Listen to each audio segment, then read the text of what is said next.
Welcome to another writing segment with Professor Dennis. One aspect to consider when evaluating any article or source is the author's credibility. You need to know what makes an author credible. There are some key aspects that readers look for when it comes to the credibility of an author. Sometimes this is a conscious choice, and sometimes this is a subconscious awareness that is permeated deep within the reader's mind. With experience, there are two types of experience.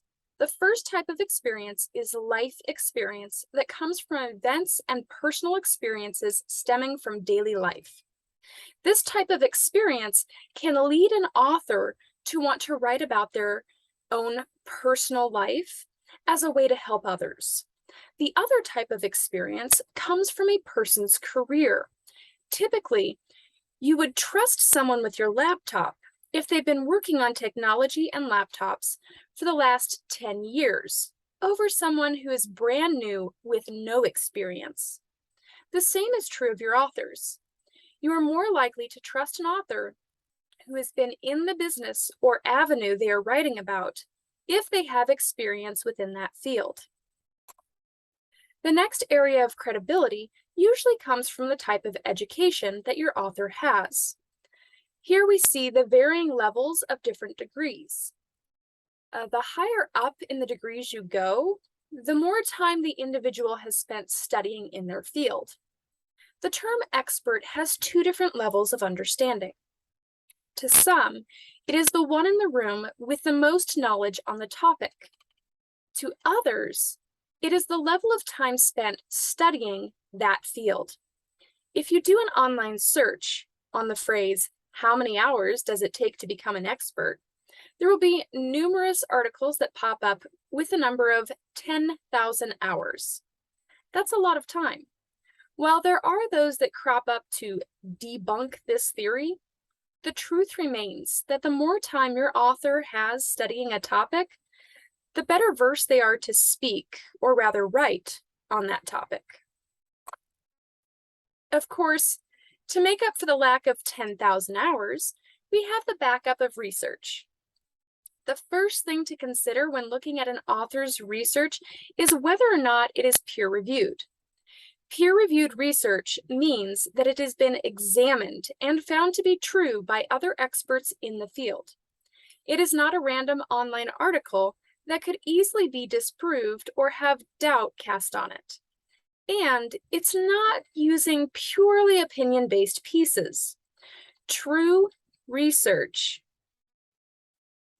will use facts, data, and statistics that hold up against the scrutiny of close examination and comparison studies or lateral reading. The author will also need to use a variety of sources. If an author is using all one source, or one source too heavily, then the data could be skewed or biased in some way. A lack of variety should be a red flag for you as a reader. The more academic sources used, the more likely the author knows what they're talking about. Finally, there should be a synthesis of the data. This is where there is almost a conversation between the sources used, with multiple sources scattered throughout the piece. If the author is relying on all one source for a subtopic, that could imply a form of research bias, as there's only one source instead of multiple being used. The same is true of your own writing when you are the one researching a topic. The more academic sources used in a synthesized manner, the more educated and well-rounded your piece will sound to your readers. Believe it or not, grammar does matter when it comes to credibility with your readers. There are a few things that will tip off your readers to a lack of credibility if you aren't careful. Correct capitalization matters to your readers.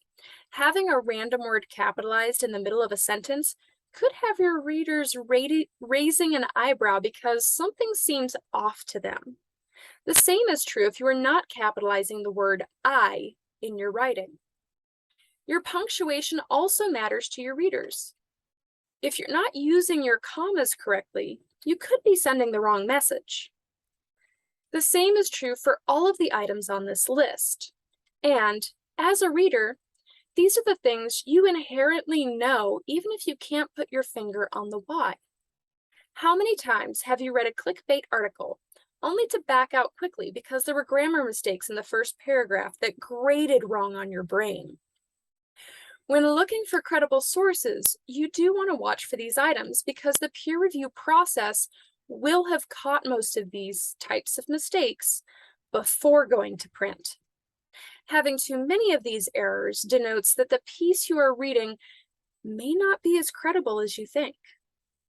I hope you found this little lecture helpful.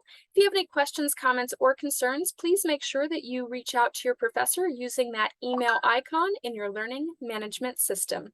Thanks so much, and I'll catch you on the flip side.